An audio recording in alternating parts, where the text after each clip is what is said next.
All right, chapter 12.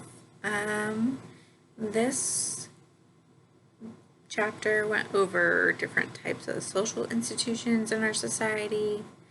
I found some interesting things when it came to definitions of family and workplace and women as they're more common in the workforce now. In the workplace, I thought it was really interesting the different vacations and leaves that other countries seem to have that are a lot better than ours. It's like some European countries, they will have a maximum of 35-hour work week. And apparently this reduces unemployment, probably because people want to work because they have more time with their families and to do other things so they can enjoy their life. And then the fact that they get anywhere from 4 to 6 weeks of vacation. And it's just common practice. Just take a month, 6 weeks off, come back and work, and people are a lot happier. Same thing with their parental leave when you have a child, that you can have up to a year of paid leave.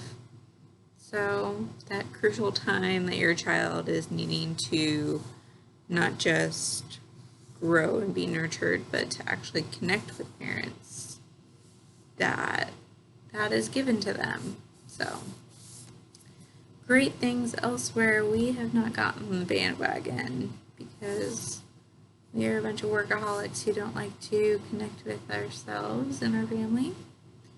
I thought it was interesting, the video that went over how females in the workplace has changed how family life looks, where it has actually decreased the birth rate because people are having smaller families and they're working, so they're actually giving birth later in their life, which also results in smaller families. So the median childbearing age for women right now is in their 30s, which is very interesting because back in the day it used to be in the mid-20s, which now everyone wants to get their career and their life together before they start having children, which is very responsible and also different just because it's made different points of your life into different values. So it's interesting how just a simple thing about letting women work and need to work and have single parents be more accepted has changed how family life is. Also, there was something in that video about gender roles in family and how adoptions have decreased, not because they aren't adopting, but because there's less need, because there's less kids that need adopting because of the acceptance of single parents and having kids outside of wedlock. So all great things, because I know my parents growing up did not have that acceptance. And then there was things about all the different technologies that could be coming into future schools to teach children.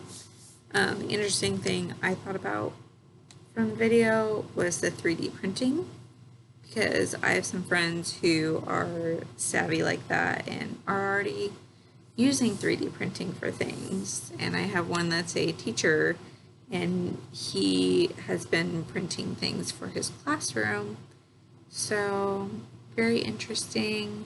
Lots of different ways that we can use 3D printers for good, to make your own thing and be more self-sufficient. Like one of the videos was talking about the nanotechnology, about how we can create anything that we want basically from this nanotechnology and from printing, that we wouldn't need big factories and we wouldn't need to do this and that, and it would in the end benefit because we'd all be self-sufficient and we could not rely on resources as much to give us the things that we need, which would help the planet kind of come back to life.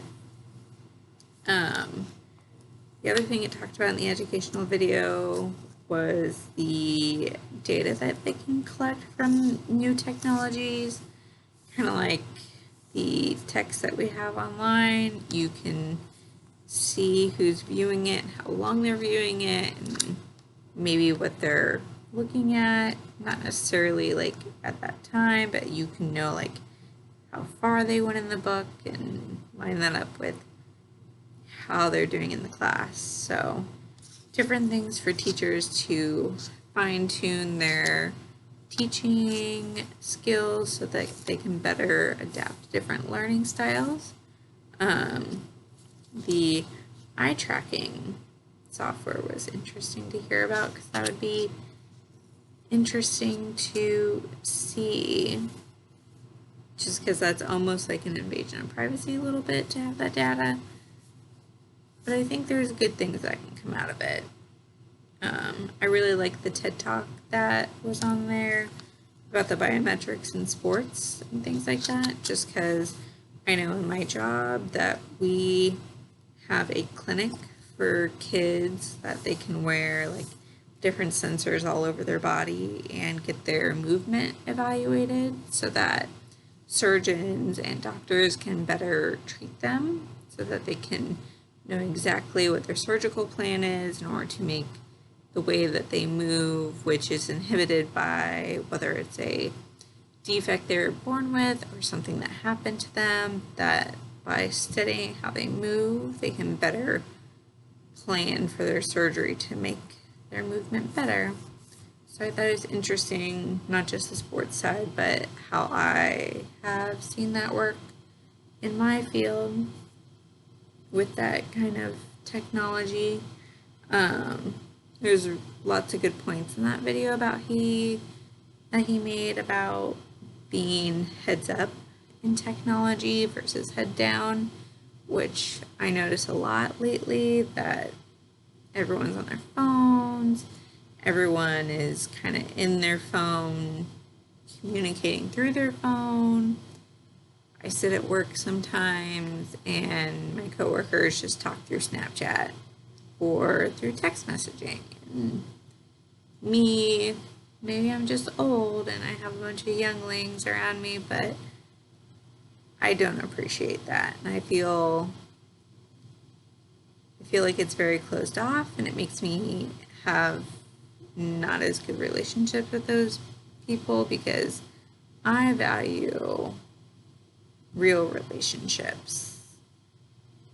And it's made things difficult the older I get, because everyone is kind of more technology focused relationships. And I'd like to say I'm a little old-fashioned and prefer to use technology for just enhancing the things that I appreciate in life versus actually changing my life. So I really connected with that video, that he was saying all these things that I agreed with. So things like new artificial limbs and just any technology that helps give a better quality of life to society. I feel like that's good, but things that will change things so that we're not connecting with people or our world, or not experiencing life as we should, where we're just homebodies, I don't feel like that's as good. I feel like we need to push more to actually have life outside of technology, as good as it is, because it should accentuate our life versus distract us from life.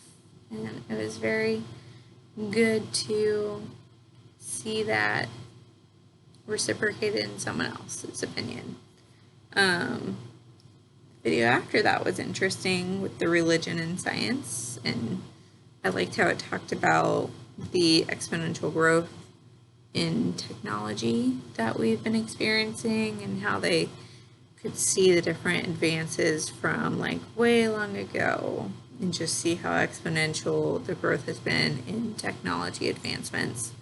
It mentioned something like in 25 years we'll have about 100 years of growth in technology, and it's just crazy to think that in the next 25 years of my life that we could advance 100 years in the future, technology-wise. So, well, eye-opening, worrisome for the future with how heads down our society has been, but promising things if people start doing more things that'll help cultivate life with technology versus a technology life.